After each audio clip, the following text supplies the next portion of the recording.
Zdravo svima! Danas ću vam pričati o vezi između hrane i energije. Jer iz hrane, pored hranjivih materija, unosimo i energiju, odnosno informaciju u naš organizam. A jedan od načina kako ona dospeva u hranu jest tokom pripreme hrane, tokom dostave ili posluživanja same hrane. Osoba koja to radi unosi svoju energiju, svoju emociju, svoje misli u tu hranu. I mi tu informaciju kasnije unosimo kroz konzumiranje same hrane.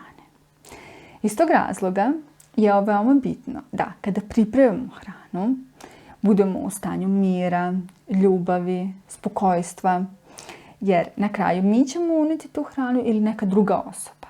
A te naše misli, odnosno ta energija ili informacija koja ulazi kroz hranu, ako je pozitivna, pozitivno će utjecati na ceo naš organizam, a ako je negativna, recimo neka tuga, bes, neka bilo koja negativna emocija, misao, utjecat će negativno i na naš organizam. Tako da posle neke hrane možemo da se osjećamo srećno, veselo, a posle neke hrane tužno, tromo, teško. Upravo zbog te energije koja se prenosi preko hrane.